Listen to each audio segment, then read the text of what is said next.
Real Talk Colorado. We're here with the DJs, and I got a special guest, my man. I got DJ Big Spade in the building. What's happening, Brian? What's up, brother? Yeah, what you laughing at? Peace, bro. I ain't laughing. I'm smiling. You know how we do when we get out, right? I got reasons to smile. Yeah, that's why I'm smiling, because we here. You know what I'm saying? Now, tell everybody knows who DJ Spade is. You know what I'm saying? You world known now. Mm-hmm. So, you out there, you galaxy wide. You know what I'm saying? If I go on Pluto, I'm here at DJ Spade. You know what I'm saying? The astronauts bumping the DJ Big Spade mixtape. That's what's up. You know what I'm saying? Tell everybody how you got started in this DJing thing, man. I'm a third generation DJ in the family. I had an uncle DJ out in Alice, Queens. I got another uncle, DJ Rod, that DJ out in the South. Kind of gravitated towards it. It was the music, the party rocking. They used to do these block parties for events like Juneteenth. And we used to always see how all the kids would come in. And actually, I was breakdancing pretty heavy too, as a kid. And the music got me, the party rocking got me. Still studying the music. By the time I was an adolescent, I got my turntables. Moved here to Colorado. When we met, I was still doing a lot of production in the back scene. I think it's safe to say, I probably had, well, no, I ain't gonna say that. I'll just say we had an ill hip hop group. Yeah. Put it like that. We had one of the illest hip hop groups out here. I would do the production. I would also write the music, some of the music, and then whenever we were done, I would go back and lay the scratches on it. Just to make sure, and then I would then at that point shift it off to other DJs that I knew to try to get the party rocking atmosphere going.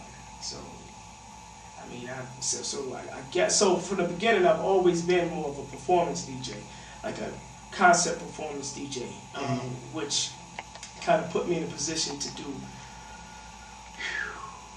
build a large resume, doing local tours with Wu-Tang Clan, Roots, Fuji, Naughty by Nature, and one me and you were, both of our crews was in. The recent one with Wiz Khalifa's Taylor Gangs, artists, Chevy Woods, Yo Gotti, Snoop Dogg, it's just a lot. The list can go on and on. So you tapped a lot of stages. Yeah, and so now I'm put in a position, because of all of that, because of all that hard work I attributed to hard work.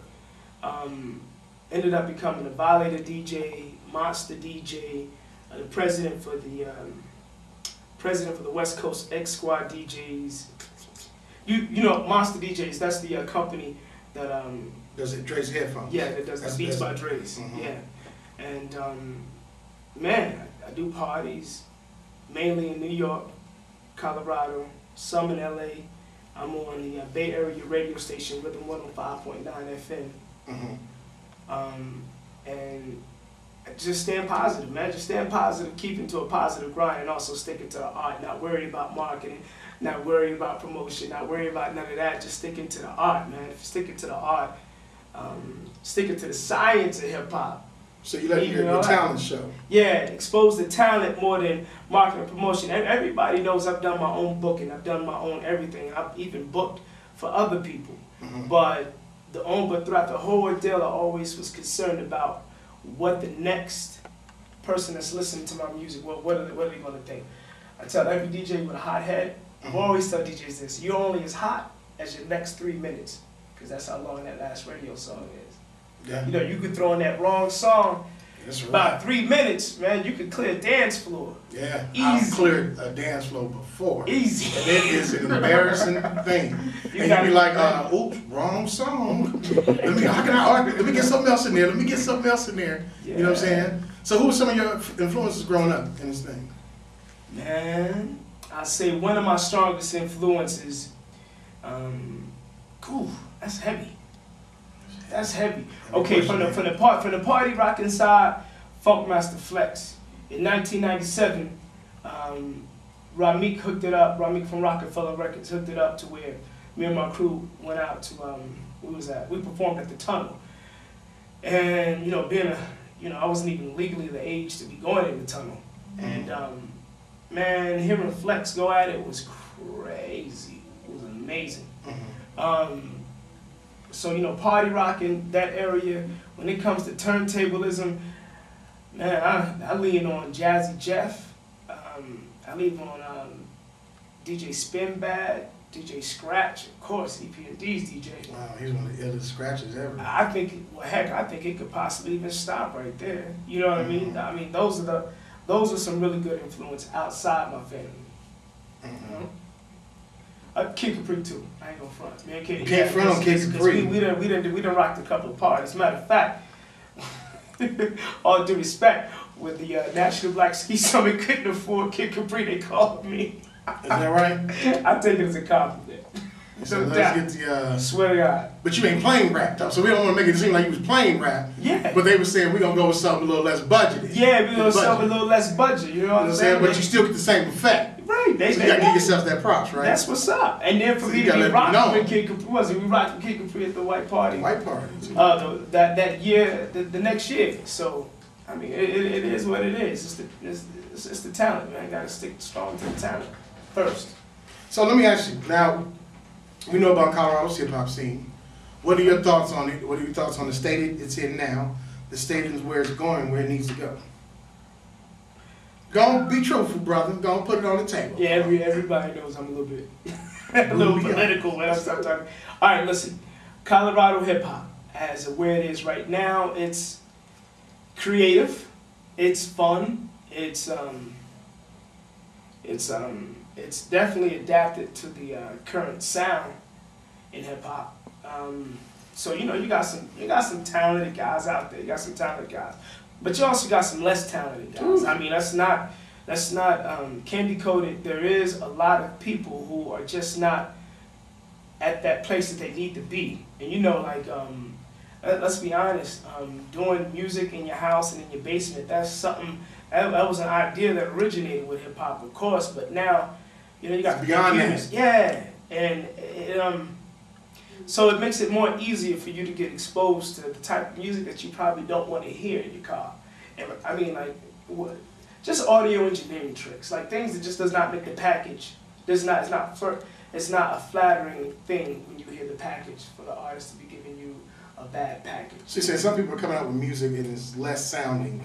It's not appealing whatsoever. Yeah, it's not appealing. Sometimes I think in our local scene, some of the artists gets in their own box, and pun intended. Some of the artists gets into their own box and never think outside the box, pun intended. Because the hip hop scene is bigger than a box, pun intended. You know what I mean? Here's my thing on it is, okay, now, I can put myself back in that day. Back in my generation. You were the greatest though, and that's undisputed. I mean, that's what DJ Cruz said about you. You know what I'm saying? You were the great, you knew how to, your delivery was perfect. As some of our good MCs here, their delivery is perfect. You've trained rappers, for crying out loud. People have been influenced by you. It's hard to compare you to some of these. It's hard. It's hard. Even to this day, you have battled MCs and put them to shame. You have stopped MCs from rapping. You told me not to candy coat. You told me not to candy coat the family. You have caused a rapper to move out of Colorado into a whole nother state. Yeah. Yes. That was my last battle too. Yes, and you, I mean, so what are you doing? You comparing them and keep going? I forgot my question, brother. You just made me reminisce. So let me come off the cloud real quick and get back in this chair. You were one of the first MCs that I seen that I said, whoa, this place must be like rich with hip hop. That was you. I remember seeing it. We got it recorded. DJ Wiz still got it recorded. I watched it. I checked out. I'm like, this boy is bad. From the name to the presence, this boy is bad. Appreciate that, man. You know, yeah. I mean, you know, my thing is with the MCs now is they have hustle, but I don't think the hustle is strong like it used to be. See, I came from a generation where we didn't have internet. Yeah. You know what I'm saying? If we wanted to get known, we had to get on those plane, trains, and automobiles, baby. You know what I'm saying? We would work Monday through Friday and jump on those plane, trains, and automobiles Friday through Sunday. Or we would take vacation. Well, some of them weren't even smart enough to work. Yeah. Let's get that right. You know what I'm saying? Yeah. I had a full-time job with full benefits and was still doing this thing. You was still being a man about it. Yeah. Exactly. Some of these guys, I be like this. They're lazy. Local hip hop. Sometimes they can make the most beautiful music. Like some of the most beautiful music, but they forget that the hustle is still has to be adhered to. The music is only half the battle. It's only half the battle for MCs. It's harder for MCs than it is for bands, unfortunately. But if they were gaming on being an MC, this is something they should have known walking in. It's not like the previous generation didn't explain this. You know what I'm saying? Jadakiss is one of the most talented. But he knows that hustle effort still got to be there every day. You can make all the great music you want to, but if your hustle's not there, it's not going to go anywhere. And to assume that a DJ could make your career is unfair to you and the DJ. There's been, you know how many emails I get? And that's what a lot of people say. That's what a lot of people think. A lot of people think that the DJ is supposed to make their career. We don't make it, we support it. There's a difference. We can, if I play your song in a nightclub, I remember when you had your song played in a nightclub, again, underage in a nightclub, we was just that talented. So anyway, the cruise was in the nightclub. That's part of the hustle. Throwing your man's song, and everybody's like, this is it, and everybody know the lyrics, so then it gets infectious around to the nightclub. I get probably 75 different emails on a weekly basis. Play my song, play my song, play my song, and some of it's real good. But then I go, well, okay, if I play it, what are you gonna do afterwards? Like, what are you gonna do? You just gonna dance to it while you hear it? No, they don't even show up to the nightclub. I'm like, you have to be. It's your baby. Raise your song. Exactly. Mature it. You know what I mean? I'm here just to help. Exactly. You know, and that's my role to help. But at the same time, I'm not a coach. And here's where I give you guys props. DJs today take it upon themselves to where they're playing the local music in the middle of their sets. That's exactly what we do. You know what I'm saying? Mm-hmm. I mean, back in my day, you were lucky to get your song played at the end of the night when people were leaving. Mm-hmm. You know what I'm saying? Sometimes we had to slide you 20. We had to slide you 40 to throw it on right quick. Right. And it wasn't no email. It wasn't no disc. It was a record. And you had to hustle just to get a record. And you had to hustle just to get a record printed. Yeah. You know what I'm saying? Now they have the internet. They have all these mixtapes and everything. It's so easy to make a mixtape now. It's like me going to the bathroom. Brother, let me tell you, mixtape without a DJ. I don't know who came up with this concept, but it's been bothering me for a long time. When I hear I hear mixtapes without a DJ. Mm-hmm. It's not a mixtape. That's a compilation. That's a record. It's a record. Yeah, that's what it is. It's a compilation or record or something. When you say mixtape, you're coming into the arena of the DJ. And when you come into the arena of the DJ, there's certain things, staples that we're built on. We still got to be proud of something. You know what I'm saying? So when you say mixtape, that's our arena.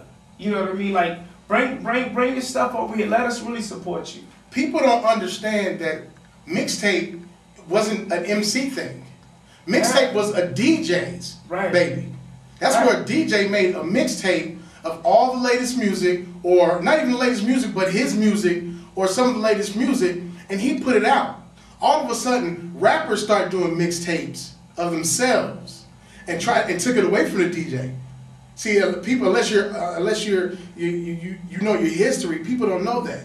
Yeah. You know what I'm saying? That's why they used to have the mixtape awards. That wasn't for the MC, that was for the DJ. That was for the DJ. You know what I'm saying? I remember me buying the Ron G's out of New York, and Tony Touch and all them, and that was theirs. And you were lucky, MCs were lucky just to get their song on a mixtape. Right. Oh, I remember my song was on, because I remember Sir Jinx. Okay, yes. I'm going to keep speaking. Sir Jinx. Sir Jinx is the producer behind Ice Cube when Ice Cube first went solo. Right. Besides the Bomb Squad out of New York. He's the producer out of there. He was Ice Cube's and them DJing. The Lynch Mob's DJ. The Lynch Mob, yeah. You know what I'm saying? He was just on the VH1, a VH1 documentary about the riot, Sir Jinx. Yeah. Sir Jinx helped start Ice Cube. That's right. I was on his mixtape. And Right. do you know how big that was for somebody from Colorado to be on a national mixtape of a DJ who's known across the country? And I did a freestyle on there. Yeah. You know what I'm saying? So the rapper kind of took it, the MC took the mixtape away from the DJ. At least took the, I wouldn't say, I'm not going to say they totally took, but they definitely started going into an arena that wasn't necessarily theirs. I understand artists gotta hustle. Let them hustle. I think that's the reason why I respect. I see a lot of street MCs switch the name from mixtape to street tape. You follow me? And I salute that. I salute that 120%. How can it be a mixtape if you're not a mixer? Yeah, how can it be a mixtape if you're not a mixer? How can it be a mixtape if you're not a DJ? I mean, it's kind of crazy. But I guess back on the local scene, man, there's a couple of guys that make some heavy noise that I think the state should be proud of.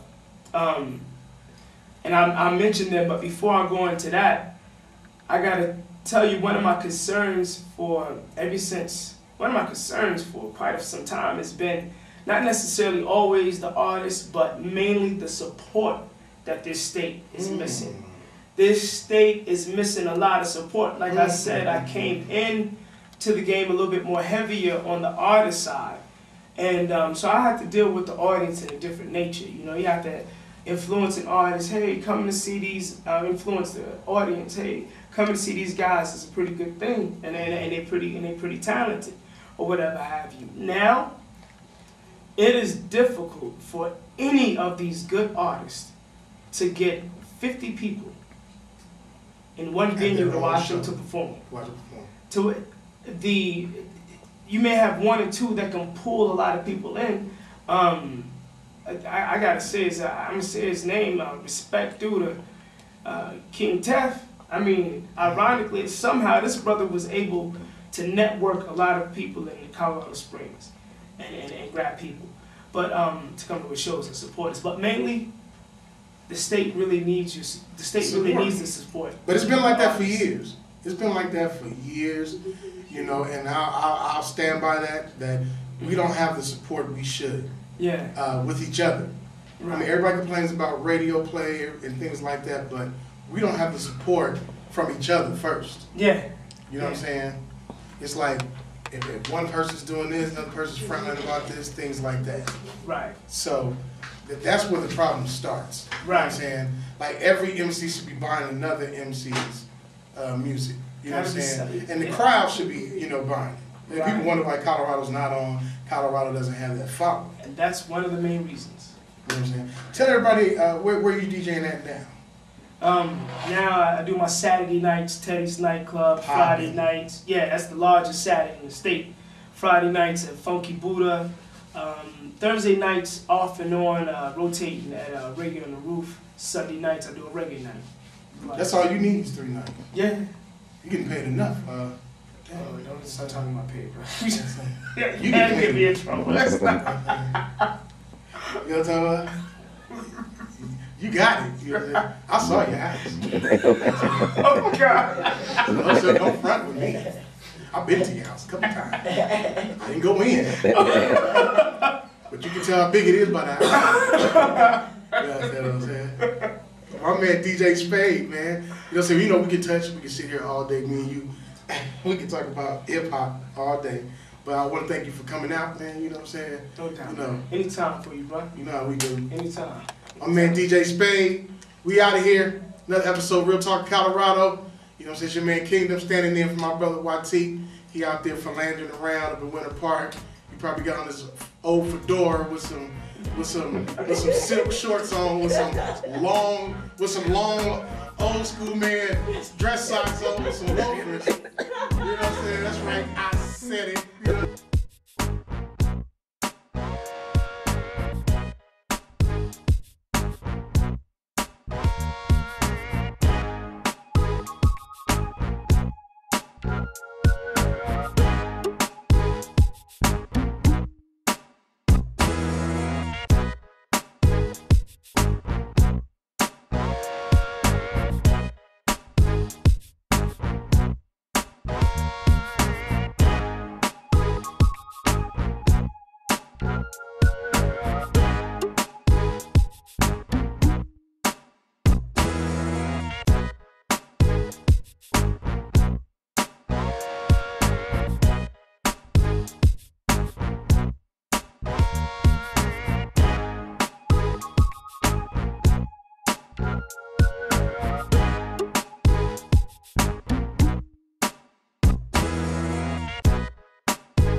Peace.